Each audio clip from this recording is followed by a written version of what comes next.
Today, we talk about the T on toxic relationships. Today, we discuss our cup of life. In this cup can be many things, but today's cup has tea. Whatever flavor you choose from whatever place you like. Instead of food for thought, we're having tea for your taste buds. The term tea in this conversation will have a dual meaning. Sometimes it will be tea like the tea we drink. And sometimes it will be tea like the slang term that means gossip or the scoop. The tea replaced the old 411 term. When people used to say, "What's the 411?" Now they say, "What's the tea?" So toxic relationships, what are they really? A Times article said Dr. Lillian Glass, a California-based communication and psychology expert, she says she coined the term in her 1995 book, Toxic People.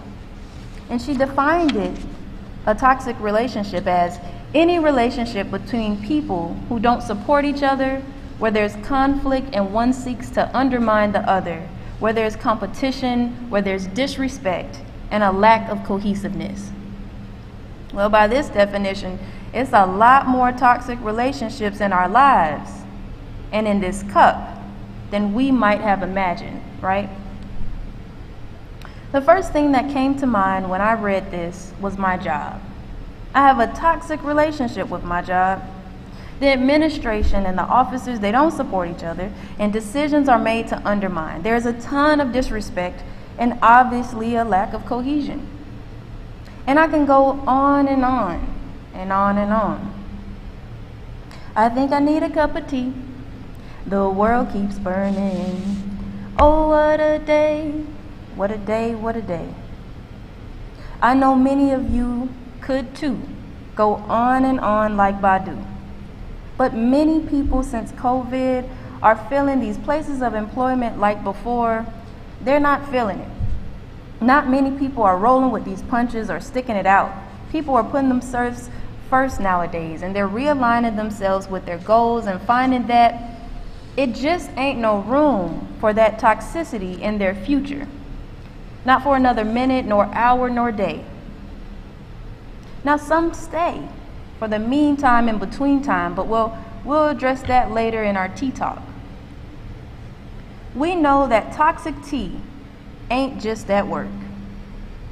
Child, that toxic tea, it be at home, with friends, situationships, marriage and parenting, everywhere. We think of it like it's just domestic violence, like it's just arguments or it's just breaking stuff or bad divorces. But it's so much more of this cup of life that is toxic.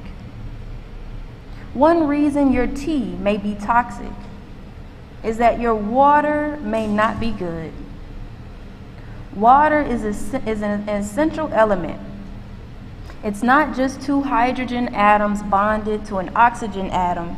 It's necessary and needed if we are to survive. Water in our tea represents the 6 core human needs: certainty, variety, significance, love and connection, growth and contribution. So don't put toxic relationships in a box. It's just this or it's just that. It's a little bit of everything if it's toxic. When your water is bad, you're missing some essential element of your life. And that, my friends, can make for some terrible tea. Like a loving parent who gives you the love and connection you desire when you come out to them as gay, or trans, or identifying as another gender, or anything else related to the LGBTQ plus community. Which we all know this rarely happens. Toxic relationships, they are not always intentional until you tell somebody that it's something they're doing that's toxic to you, and then they keep doing it. Well, then in that case, it's on purpose. When we are talking about that toxic tea, baby, We are talking about so many aspects of this cup of life. Some we have battled since childhood and continue to battle today. About 6 months ago, while I was at work, I met a man who I consider a good friend now. He was on a main road in the city of Miami Beach. He was blocking the roadway with his car, and he stopped me, and he pointed to this house across the street, and he said, "I grew up in that house. This was my grandparents' house." And he went on to tell me a story that his cousin had raped him repeatedly in that house for years, and that his family was aware, that he had told somebody, that he had reached out for help. But his family was Hasidic Jew, and they had done nothing to support him except tell him not to speak about it because they did not want to bring shame to their family and the community. Now, this man is grown when I meet him 6 months ago. He's over 60 years old. He's got his own family. He's crying in front of me and giving me tons of tea that I didn't have a big enough cup for. I didn't know what to say, and I guess it wasn't anything I could say. So I did one of the best things that I do best. I invited him to lunch, and I listened to him. Because food is always that start for me to solving a problem. So we talked another 2 hours over lunch, and I learned so much about how sometimes it's not the water.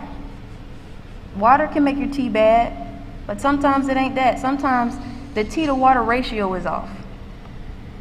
And because of this man who had come from an affluent family, he had tons of opportunities. He was a successful man. He was grown with his own family and what everybody else from the outside looking in would consider a perfect, successful life. But he was still, at over 60 years old, battling with the fact that he was lacking some of those 6 core needs. He didn't have the certainty or the closure, the love and the connection. He had very few of those core needs at home. And even though half of the people who didn't support him when he was younger were dead, it didn't matter. Because when you're a victim of molestation and you don't receive adequate support from your family and you lack the core need of significance, you grow up to be a broken adult who many times finds themselves in broken relationships. It's almost like it's not enough to say that a person is molested ever one time. It's the recurring molestation and victimization in their mind that endures over time as you battle these struggles and you fight this unbalanced ratio of too much tea and not enough water. That's what has your life off balance for over 60 years. From one event that has occurred over and over that you haven't been able to get through alone. If you want good tea, you need a good filter. You need to get all the added fillers in the tea out. All the unconfirmed facts, all the opinions. Sometimes you won't be able to do it by yourself. I consider my good tea filter my friends. Not yes men or associates, but people who really know you, who know your heart, who are invested in your success. These are the best filters for your tea. And sometimes it may not be a traditional friend. It may be a counselor or a therapist or a teacher who is like a friend but really serves as a role model or a gatekeeper of some sort to try to give you assistance in filtering out your tea and filtering the things that you're dealing with so that it's less toxic when you consume it.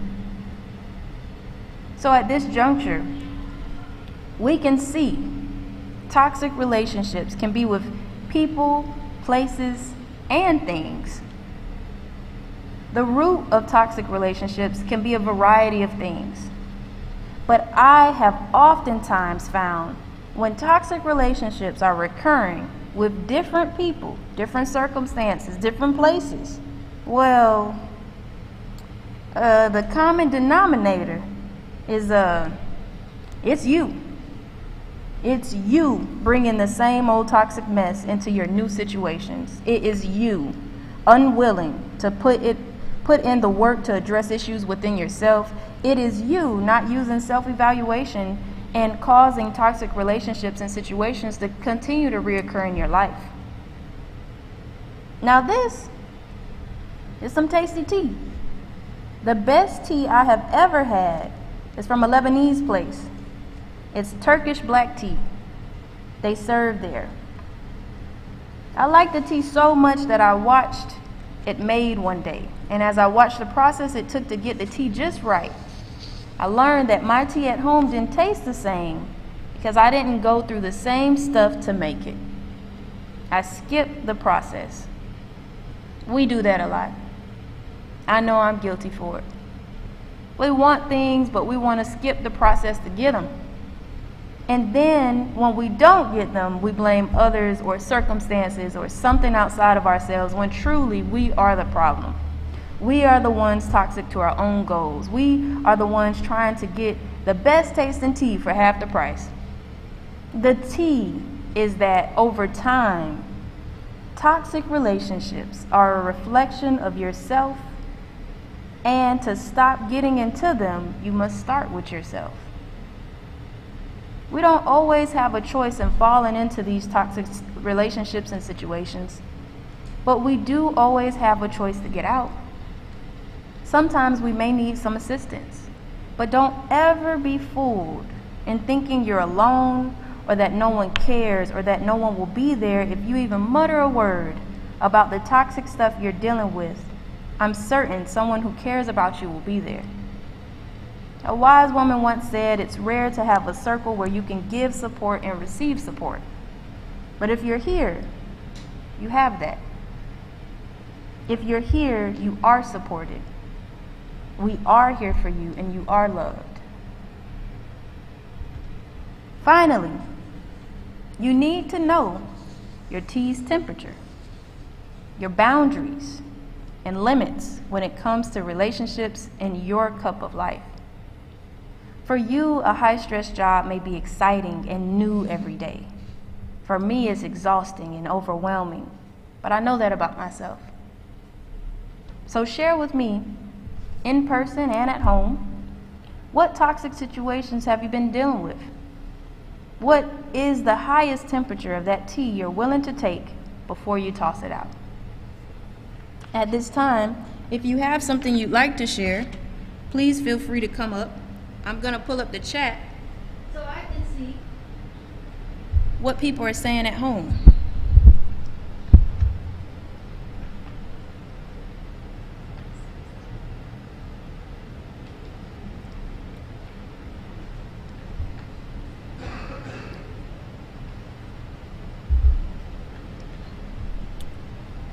Okay, we got a couple comments in the chat.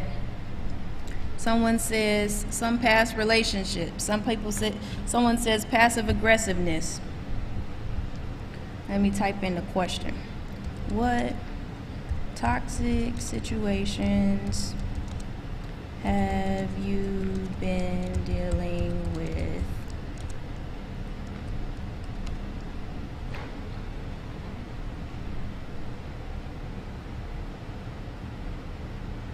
So I'll start off.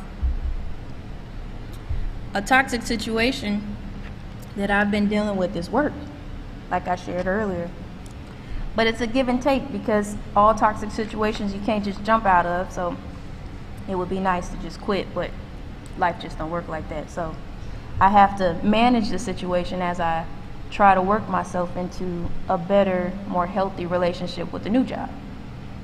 Well, that's a toxic situation that I've been dealing with and trying to transition out of by being able to manage my stress at work, evaluate how I'm feeling more at work, and work towards a healthier job. Let's see, so somebody says poor communication. Another friend says toxic relationship with work, learning to let childhood relationships go that are toxic but holding on because of the time invested. That's a good one. Okay, we'll move forward. I'll share some more things, transitioning from one career to another. Okay, thank you guys for sharing. So as we continue with toxic situations you've been dealing with, and whether you share them or not, hopefully they come to mind and you think of them and have them at the forefront of your thoughts as I go through some ideals of how you can work through them a little better. You got to work on setting boundaries for yourself, because not all toxic situations are permanent.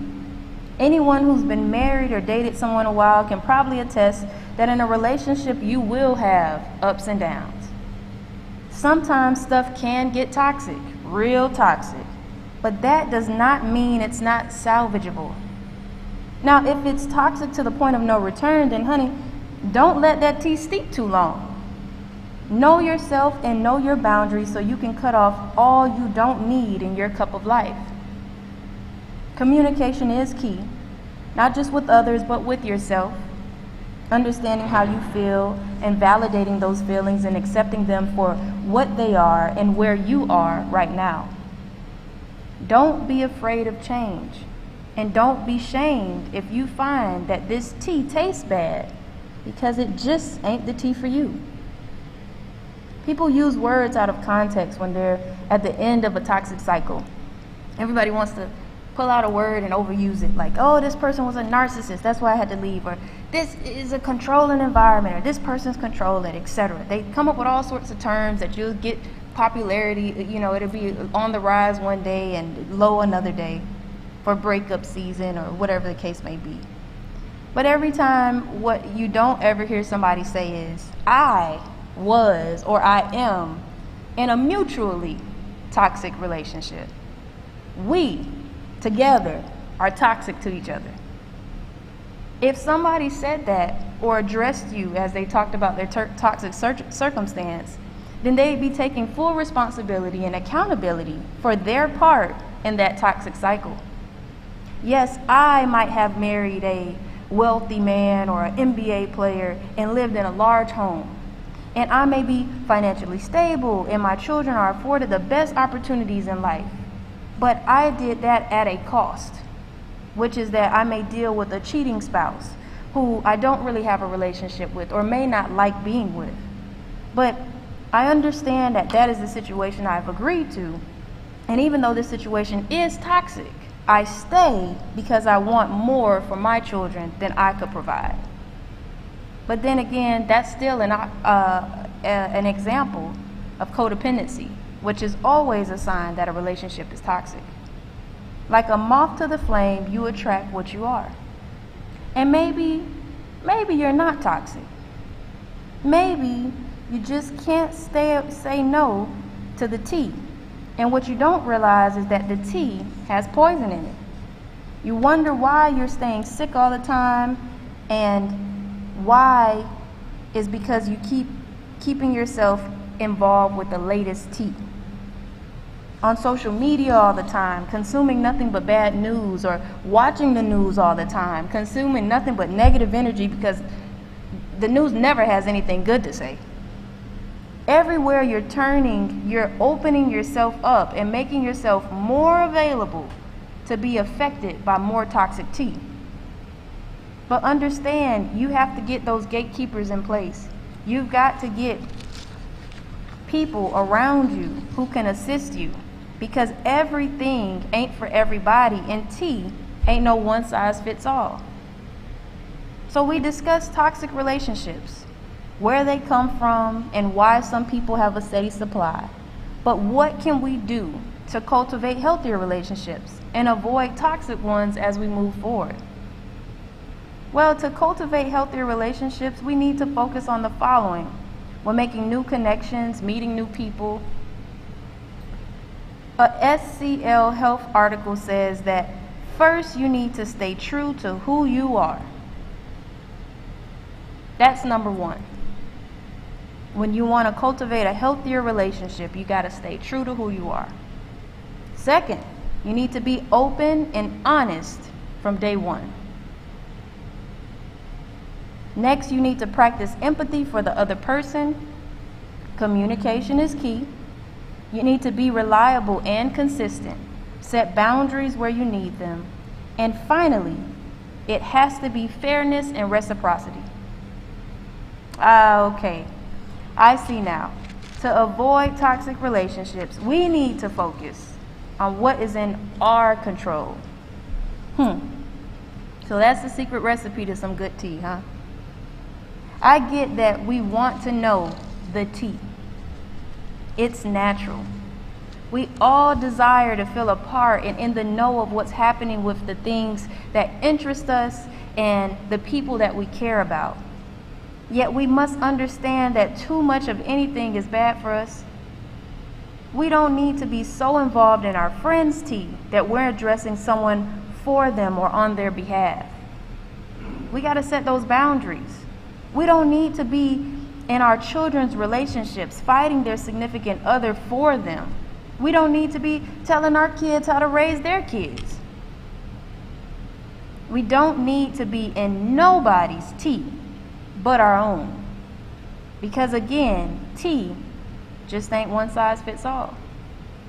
So before toxic tea takes a turn into turmoil, turn down the temperature.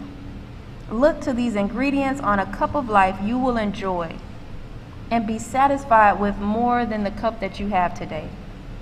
It's always a good time to start again, especially when the tea you're served ain't the right tea for you.